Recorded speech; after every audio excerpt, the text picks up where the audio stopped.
Well, hello there. My name is Void Ghost, and today I'm going to talk about, well, communism. Did you ever ask yourself about it? And is it really, really that bad? Or maybe it's actually good, but never was implemented in the right way? Well, today I'm going to answer that question.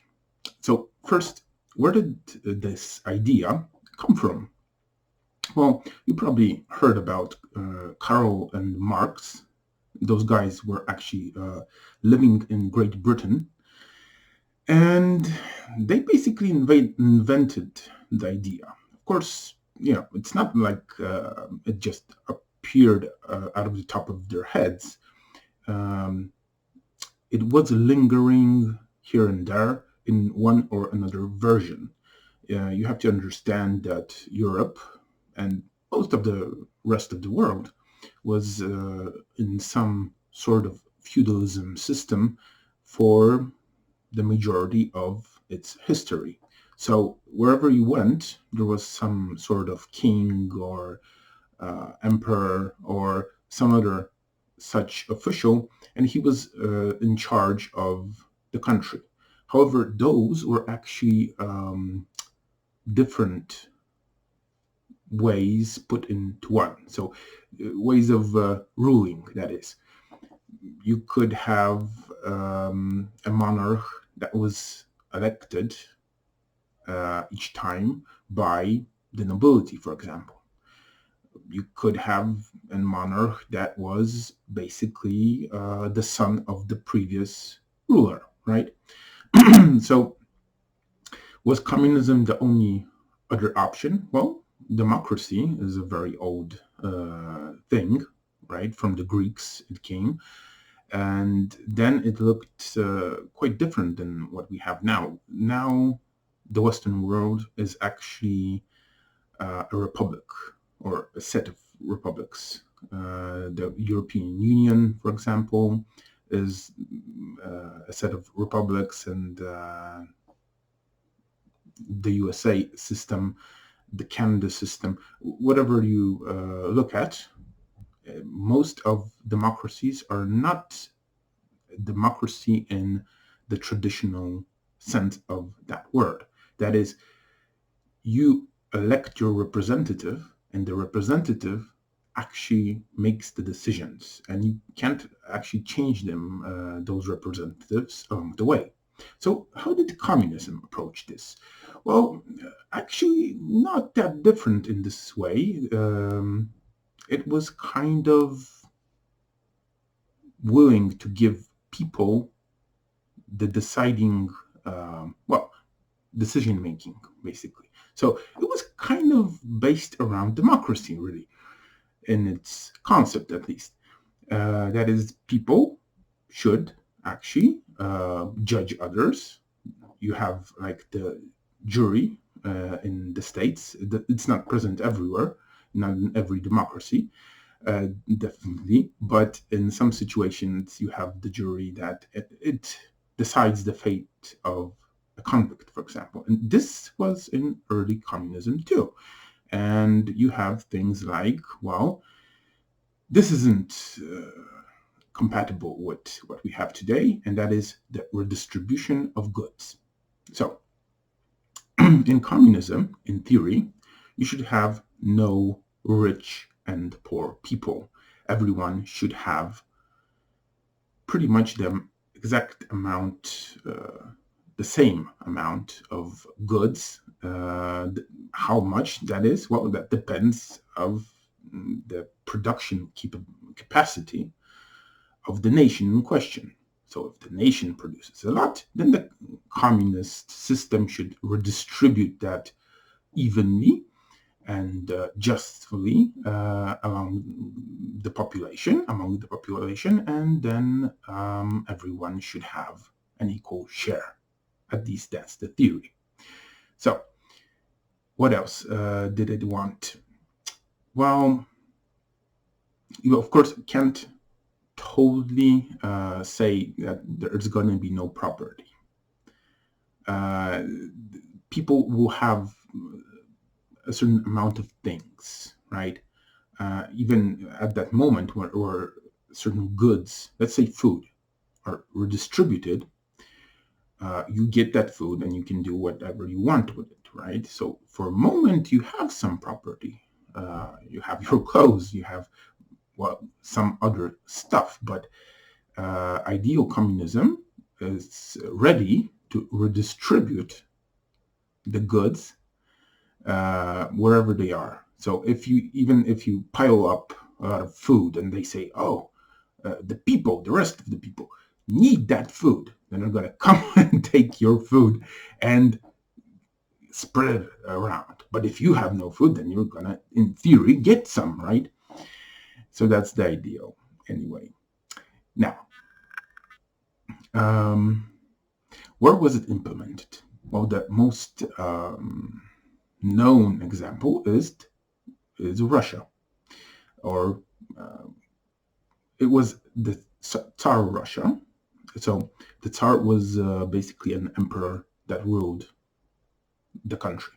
And how did it come to be that the Bolsheviks took power there and implemented communism? Well, basically, the Tsarat, the system in place before, had a very bad war, and before that it had another bad war. So the first one was the Russian-Japanese war, and you might have heard about the tremendous victory at sea that the Japanese side won. But before that, there was a whole siege of Port Arthur, and you had a long campaign and smaller. It was a series of naval battles on a much smaller scale with the fleet, Russian fleet in harbor that kind of sailed out at times and did stuff, and the Japanese fleet that was blockading the whole port, and the other Russian fleet from the Baltic Sea had to go around the world, basically around Africa, around India, and get to Port Arthur and pretty near Japan. And that's where the biggest naval battle at that time took place, and it was a total Japanese victory.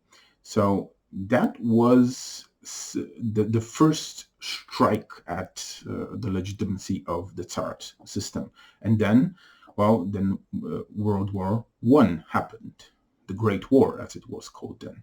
And you have to understand that Russia didn't do so well. So it had huge losses. Those amounted during the first years of the war. And then it had a series of military defeats. And it basically was losing and losing and losing against Germany and the Austro-Hungarians, or the Austro-Hungarian Empire, to be exact. And that was the last straw that broke the camel's back, really. And communists were in place, but you got to understand that the Bolsheviks, they weren't the only option, and they didn't have a majority. So what happened, really, was a set of two revolutions. And the first one, in February, or actually it was early March, really. It's called the February Revolution. It actually implemented a new government. Okay, it made it happen. And then there were a lot of changes in it. And it wasn't really that efficient, but it was in charge for several months. And indeed, in villages and cities, you had people ruling and passing judgment on others. So, for example, because of some decisions, the police system basically broke down. So there was a lot of things going on. But in essence, the communists or the Bolsheviks, when they actually took power, they did it by surprise. They were there, were willing to act, but there were certain moves made against them. And at some point, they made this exchange of basically the forces controlling Moscow, so the capital. And that was the real revolution right there. But then you had, for a few years, a set of big campaigns and battles, and these were against the counter-revolutionary forces. And now, why did they appear? Because, well, they said some power-hungry dictator, that's Lenin, took power. So now we have to stop it, and we have to stop this guy, whatever he wants. We don't want it. And there was a set of four armies, if I remember correctly, and for a few years they battled the communists. And the communists, but from desperation, made some moves. But we're going to get into that in a moment. And right now, I'd just like to say that it wasn't that the communists or the Bolsheviks were chosen. They kind of moved in there. They took power because the majority of the population wasn't behind radicals. When you hear radical thoughts, I mean extremely radical, usually people say, well, that doesn't seem probable. That it's something that in a story of some sort might have happened in work, but I don't think it would, right? That's the usual approach anyway. That's what people think about such concepts. And this was a rather radical concept indeed.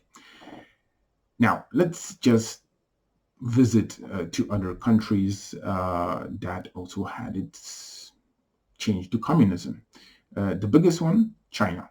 And how did that come to pass? Well, if you look just before World War II, you would see that China actually broke up into or nationalist China. It had regions controlled by warlords. These guys, well, had their reason for occupying or controlling certain areas. So you had the main China area, the nationalist China, and you had these other warlords. And when the Japanese invaded, eventually,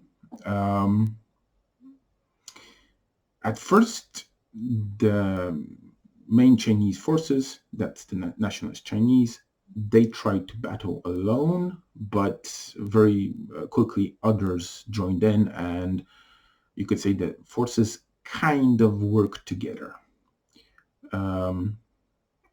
Of course, there was a lot of pressure from the states. There was a threat of blocking oil supply to the Japanese, which kind of pushed the Japanese to attack Pearl Harbor, and that, of course, led to the series of events that led to the fall of the Japanese Empire. And after the war, well, those old rivalries came back, and eventually communists won. And they pushed the nationalists out of mainland China, and today's Taiwan is basically what's left of the used to be nationalist forces that controlled that area. And the fighting stopped, but they never actually had an official agreement. Today, China says, well, that Taiwan cannot be recognized as a separate country by anyone in the world, or it's going to invade. So let's leave it at that. And then we have Cuba. Now, Castro in Cuba took power, and it's a good movie. Actually, it was about Che Guevara, his kind of main right-hand man, and how they actually, won And the situation was, again, pretty bad. People felt oppressed, and they were. And in the struggle, the military struggle that resulted in communists trying to take over the country, well, the communists won. So you can see a pattern here.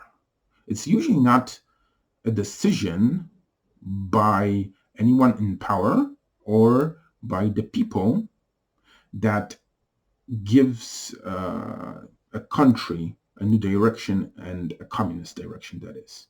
Okay? If some other form of government was ever peacefully elected, it usually wasn't this. Now, let's look at some problems, you see. And we're going to look at historical implementation of communism and how it, well, generally didn't do so well, or maybe it did. Let's look closer. So, communist Russia. If you look at the first implementations, for example, in Ukraine, you will see disaster. It wasn't very clear at first, but you see, what they tried to do is get to everything. I mean everything.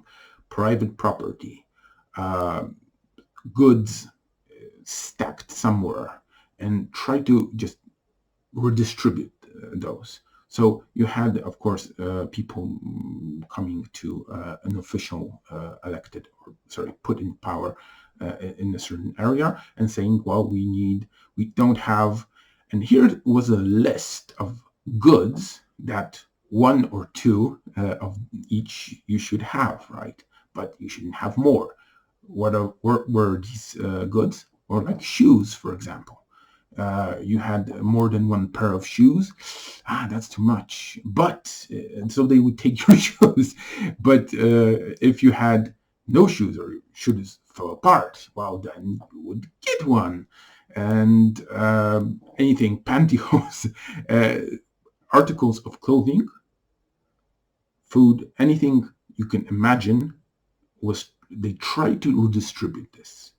Now, when you try to do this, what you need to put in place is a huge amount of people that are going to take care of this, that are going to supervise this, and they're going to constantly have to do stuff. And that is all assuming that they are going to be very, very just and very, well, they're going to think about everybody, and they're not going to be corrupt at all of them.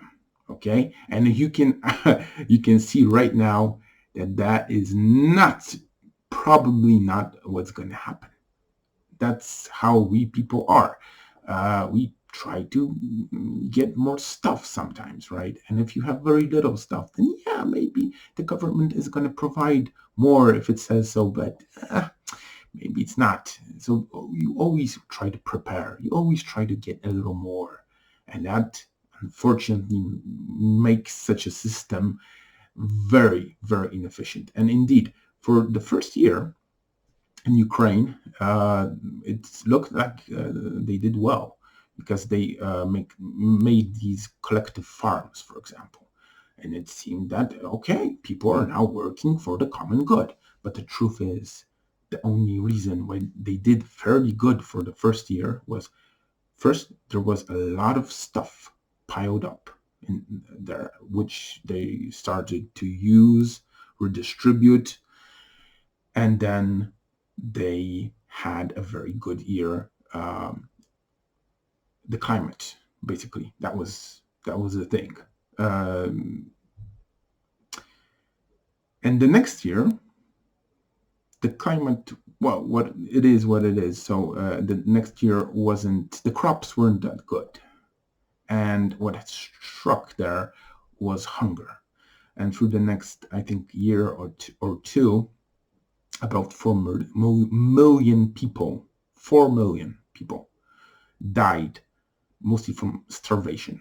Okay, I know that seems horrible. Yes, it was. It's not like the communists wanted to kill all those people, but that's what happened. So now let's look at other stuff. Maybe there were some positives in Russia because of that. Well, of course, if you were from, for example, you were a peasant from a farmer, right? Poor guy from some village, then suddenly you had options, more options. The government said, well, look, we're going to put in schools, for example. You can go as high as you want, just, you have to study. And those are going to be financed by the government. So you're not going to have to pay anything. If you want to, you can go and be some sort of official. For example, you can join this or that force. But honestly, you could have done that kind of most of those things. Well, you could join the army, you could join the police before that, right? So that wasn't really anything new. And you could kind of be some sort of official, but you probably would have to provide your money for your education before communism came. So that was a big change, definitely. And what else did it do? Communism, that is. Well, you see, communism basically assumes that the guys upstairs, the guys in charge, will have absolute power to do anything, and they will do it in a just and good manner. So they will direct people to what they think is needed, and they will make big projects. Costs don't matter. Communism, if you have this perfect communism, it's kind of separated from the rest of the world, or maybe not from other communist countries, but you have something that isn't in contact with places where for your efforts you can earn a lot of money, for example, right? Because then your specialists run away, and you don't want that. So you have to enforce the border guards, right? You have to keep your people inside, like in some sort of prison. But this was supposed to be such a good idea. Everyone should have been happy. Well, in theory, if you had the whole world as a one big communist world, then maybe that would have nowhere to run, nowhere better, would kind of make what you have look better. That's how it is, right? If you have a car and it's a crappy car, why is it a crappy car? Because there are better cars. If there are no better cars, then your car is the only car. It's not a crappy car. It's a good car. It's a great car, right? Anything you look at can be judged only by comparing it to something else. Now, what else communism did for Russia? Well, honestly, what I said already is pretty much it. So you kind of had where to live, and you have had a job. So you weren't ever actually living under the bridge, but it quickly turned out that if you have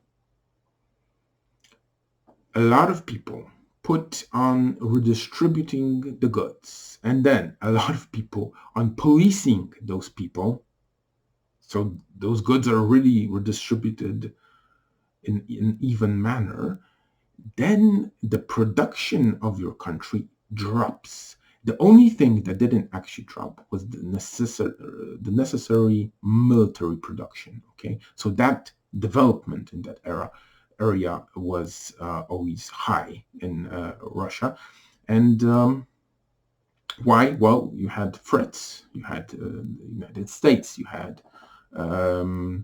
Western Europe, right? And because of that, they had to make newer and better weapons. And if you look closely, pretty much everything else for civilian use was not so good usually. You know, if you look at the standard of living Russia against Western world, there's no comparison.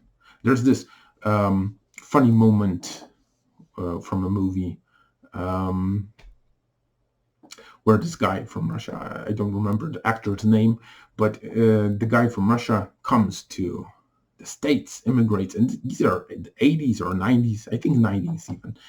And he comes to a store, walks to the woman that's selling stuff, right? And he takes out the list and says, "Where is the line for the sugar and where is the line for coffee?"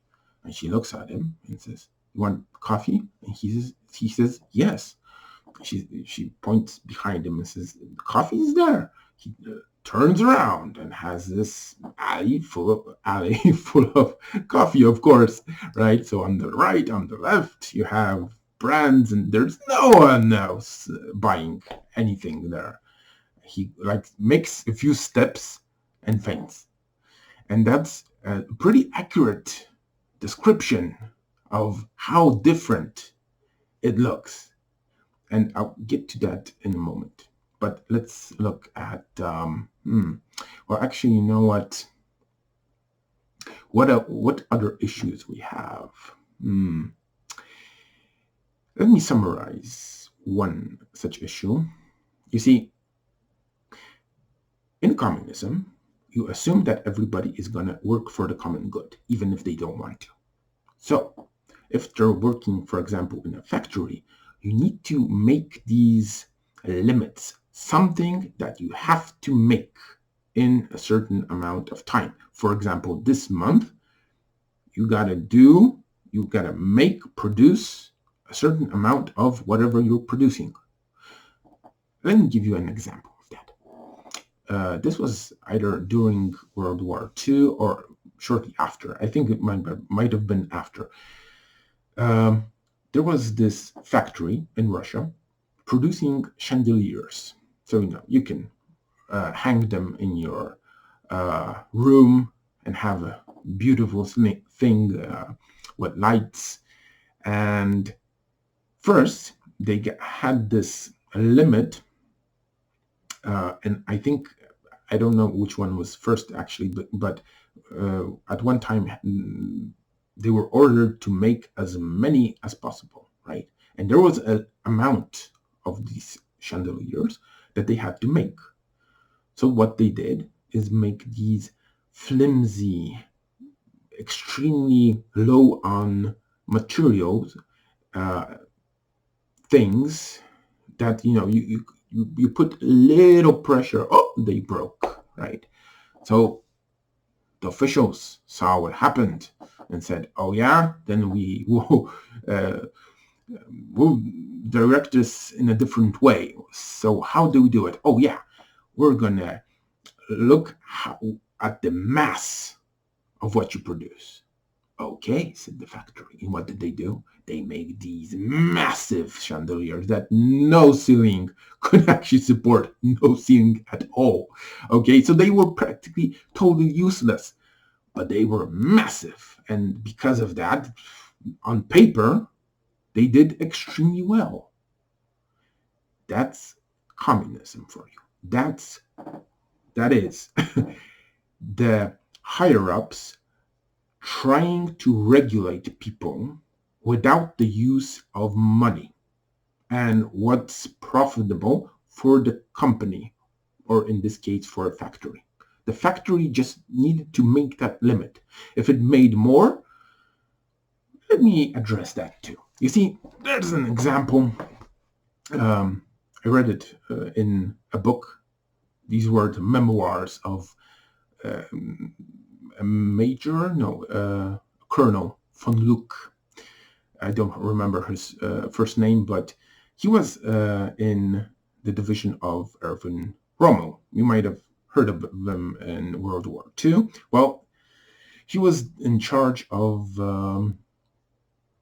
scouting out the enemy positions and So the scouts were in his hand. This was a very important job, really.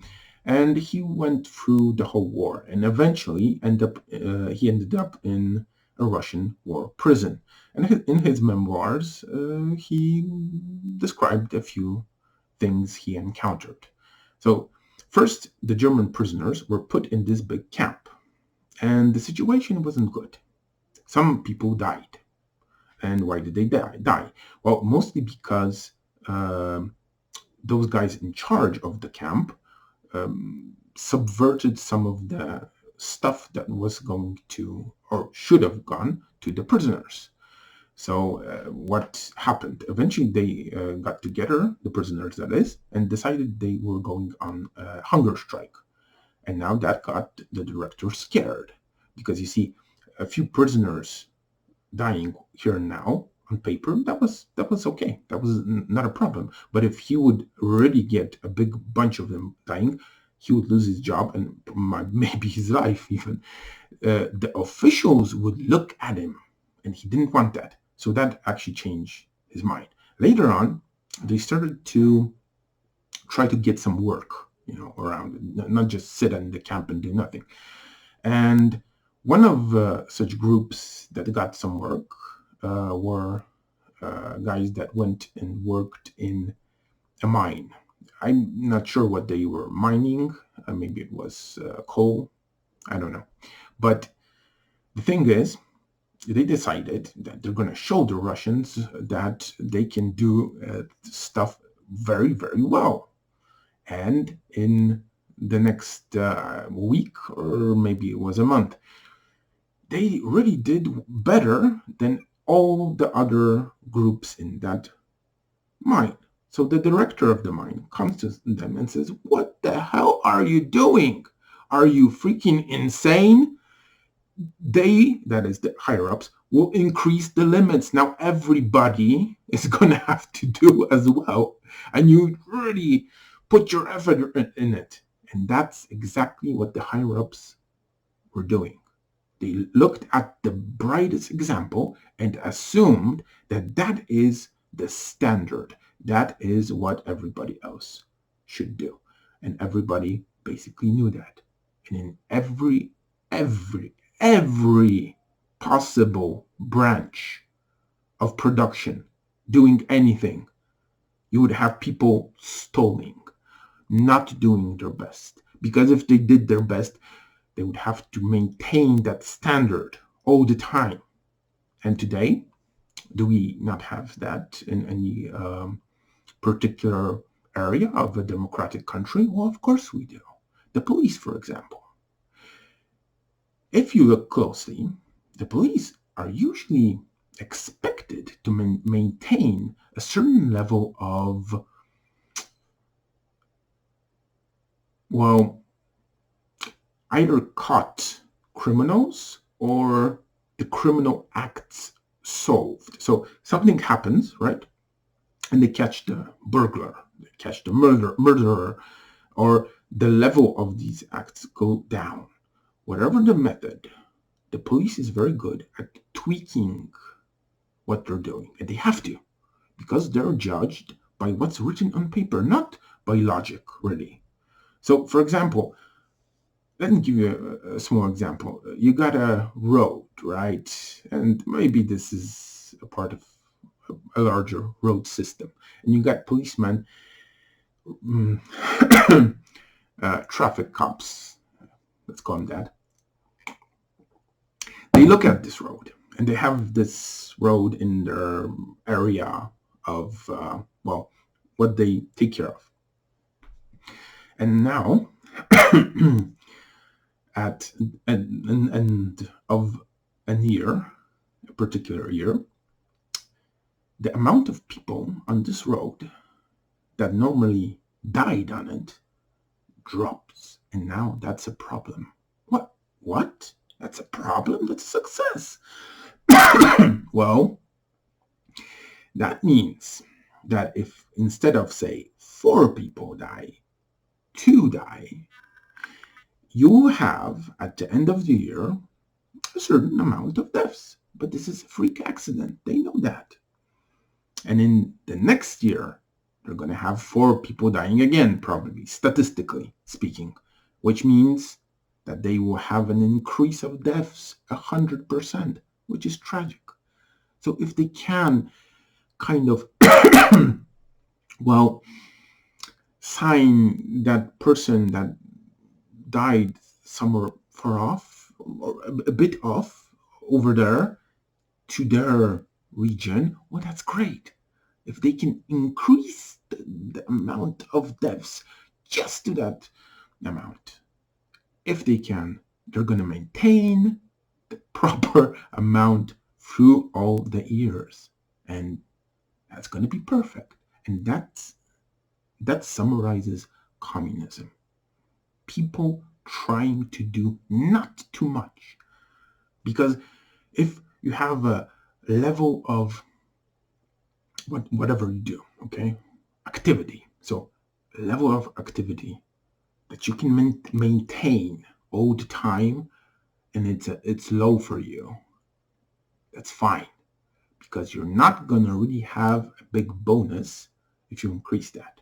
Of course, there were some bonuses. For example, you will get a trip somewhere. You would get rewarded in such a manner. Maybe when they produced a new set of cars, you would be a primary recipient of that type of vehicle, for example, right? There were ways that communism tried to reward people, but those rewards were usually so small that, well, there were other ways to get them. Like if you got some money or some stuff and you could bribe someone, then you might get that reward you wanted and not do anything really important for the country, really. And that's the kind of thinking that communism, or even it's slight, because you also have socialism. And socialism is kind of communism, but diluted. It's not really proper communism, but it has these communist elements implemented in society. And both of them, that is communism and socialism, train people to basically be sneaky, not to do stuff for the common good, but to sneak through so they don't catch you when you don't do the stuff that the government requires. Because the government, well, it doesn't really make that good decisions. That's at least what the people see, and that's what they think. So, let me just mention China again, because you could say, well, wait a second. China is so well off, right? Their economy went up. Well, how did that happen? Well, if you look closely, there was a moment, I think in the 90s, that it was doing pretty bad. And it was a desperate move. It opened the borders. And now what you know as communism in China isn't communism. It's something else. And that's a good move, really. It propelled the whole country up. So that was, I would say, a brilliant move on the so-called Communist Party. But it's not really communism. However, it has some elements, some good elements from communism still there, and they work somehow. And one of those elements that I didn't mention is healthcare. In Western worlds, or in a lot of Western societies, you might have problems if you didn't pay to receive proper medical treatment in advance. So you were insured, right? But in socialism or in communism, you're going to get that treatment for free, basically, when you need it. And that's a good thing, of course. But, a doctor or any medical professionalist wants money. So in a democracy, he's going to have a private practice. He's going to do things that he needs to, if he actually does need to, because maybe that's how the country is arranged. But then he's going to try to get some more money, so he's going to have a private practice on the side. And in communism, you don't have that other option, really. It's all integrated in that public healthcare. So public healthcare is the only healthcare. And that means, well, it's significant. It's really, really better than public healthcare in a country that, well, calls itself a democracy, for example. Now, what else could I say here? Well, let's look at things that are similar in a democracy and in communism today. So you have certain elements, socialist elements, in each and every democracy. And those were fought for and won by people. And the struggle was sometimes long and bloody. And, well, if you look at early capitalist countries, then you won't see that much attention paid to the workers, for example. If a factory decided, it needs to fire a lot of workers, it would do so. And nowadays, you can see that too, but sometimes you get money they need to pay, like for a month or two, so they can have time to find another job, right? They're on a certain contract. You got unions. And if someone is fired for the wrong reasons, then the union can step in and say, no, we're not gonna just go with that, right? But the union is a socialist element, really. You could say communist element. This isn't proper capitalism, really.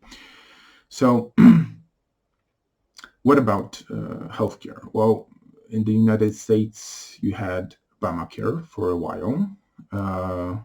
In Europe, you're going to have, this depends on the country, but you're going to have some sort of public health care. And if you, again, look at early capitalism, you would probably see very little of that directed to the public for free.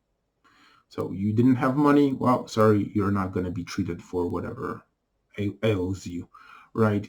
Maybe you're going to die because of that. So even now, if you look at, say, Sweden, I mean, technically it's not socialism there, but you have this progressive tax. The more you earn, the more you're taxed for the money above a certain amount. So up to a certain amount, you're not taxed, or you're taxed very, very, very little, then some more for the next amount. If you earn more, it goes up to, I think, 80%. Now, of course, that's an incentive to many people that can to pay taxes somewhere else. And that's a problem for the country. And again, you see, those socialist elements, they may work sometimes, but only if it's an isolated country. If other countries it has contact with are also, they're doing things in a similar way. If not, then people are gonna at some point relocate to another area if they can. So is communism bad or good? Well, before I think I gave you all the information you need, and you kind of have to answer that yourself. But I would say it had never a chance to work at it as it was intended. No way, because you gotta police the police. Okay, so you got people in charge of something, and you have other people that look at those people and see if there's no corruption there, and then you should probably have another group. And to a degree, we have that today, right? You have special units in, say, the police force that police the police. But the truth is that the amount of such supervision you have to do in a democratic society without communism is very, very little. Now, why is that? Why does it work like that? You see, you have this incentive in a democratic nation, and maybe I'll just get more into that in another video, that if you do better and you make stuff that people want to buy, then you're going to make more money. That can be, of course, subverted in different ways, but in general, if you make something that nobody wants, you're not going to sell it.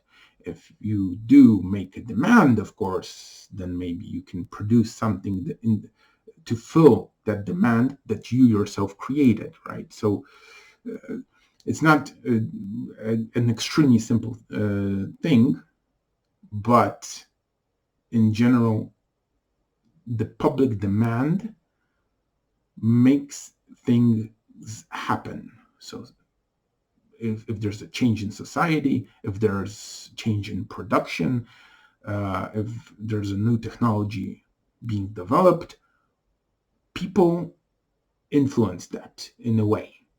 It's not like they have total control of the government. Actually, not really, but because they can buy what they want, they can influence what's happening, what's produced, how things are done. Now, what about the future?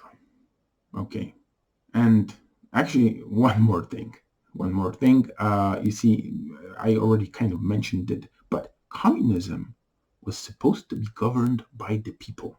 But very early on, it wasn't governed by the people at all. Certain individuals took charge, okay? And they elected the other individuals that they want in the ruling party. So that's the real communism, okay? That's the communism that the world got. And, well, that's the only communism that the world knows. So, yeah, that if it would actually be that version on paper made by Karl Marx, then probably you would see more people actively influencing the communist government. But the truth is that never happened. And maybe it never had a chance to happen. Now, what about the future? Well, you see, there are issues that appear on the horizon, like mechanization. The mechanization is with us for maybe 100 years, maybe more even, in this way or that. But now it went into the next gear. Now it's gonna really, really, really affect us, and it's gonna be in the next few years probably. So we can actually get to a situation where finding a job for a person is going to be much harder, and that is whatever job you want to do, okay?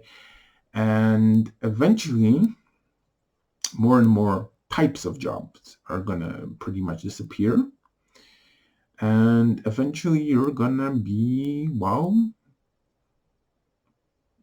the situation, I don't want to scare you here or something, right? But I think you're going to have a lot of people that are jobless, unemployed. And this amount is going to increase. And whatever the governments do, they probably will not be able to stop this and we have to accept a situation where a large population in each nation has actually no job and it has to be provided for. And one of the ways of doing something with that is, you guessed it, redistributing some goods. Actually, it's going to be some money, right? So everybody getting money just for living. That is already happening as we speak. There is a tiny island, and it doesn't have communism really. It's more like capitalism, but it has these socialist elements. Why? Because the whole island is made of guano. That is bat droppings, and that is actually a very good fertilizer. And I think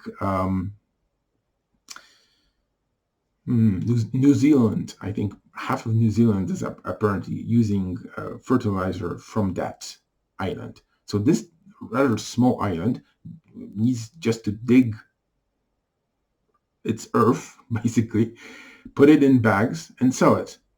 And maybe the situation changed, but a few years ago, they were earning, I think, so much that just for living and not doing anything, you would get $10,000 a month, and or maybe it was more even. However, they also did their best that nobody came to their island. Of course, you're basically living on gold. So as you see, we have different situations in different places, and redistribution of goods, or maybe putting some of the production, or at least giving some money to everybody, might be something that is going to be necessary in the future. Is it certain? Well, I'm going to get into that in future videos. So that's pretty much it. If you have any questions, ask them, and I will gladly make a follow-up video about this subject. I hope that I kind of brought you the essence of communism, and you can now make your mind for yourself. So bye. Thank you for watching, and thumbs up, that would be nice.